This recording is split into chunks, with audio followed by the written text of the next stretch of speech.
Tinitestify po ninyo na sabi niyo po kasi naging pasyente ko kayo online, tama po? Opo. Tapos, nung naging pasyente ko po kayo ng online, sabi niyo po, ang sabi niyo po doon, yung mga pinaghihinalaan po ninyo, ano pong nangyari? Yung mga pinaghihinalaan yung gumagawa sa inyo nung online healing ko po kayo? Opo. Ano po yung nangyari po? Yung namatay po yung pamilya niya po.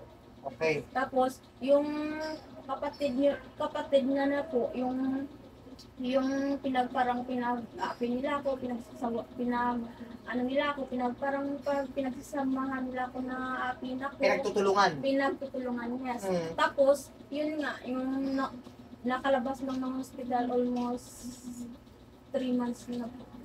Nakalabas ng hospital yung mismong, yung ano rin isa. Kasi alam ko naman po kasi na siya ang gumagawa sa akin kasi po, na lagi ko po siya naririnig. Opo. Opo. Bukod sa kanya, nung ikaw po yung nag sa akin. Gamot po. Yun po yung nangyari nang pag-uwi ko ng Pilipinas, yun na po. Yung may sakit na po siya sa matris. Samantalang ang anak niyang 3 lang.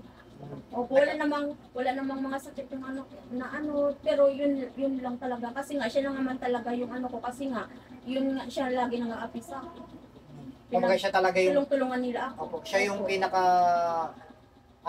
pinagdududahan na may gumagawa po. Then after that, bigla na siya nagkasakit. Tapos na hospital. Opo.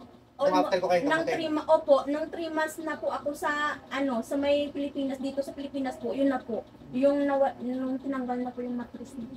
Then sabi niyo po yung namatay, sino po yung mga namatay po? Yung niya po, yung nanay ng niya po, ng nanay po ng lola, yung nanay ng atita niya po, yung namatay po. Pinta. Opo. So, kasi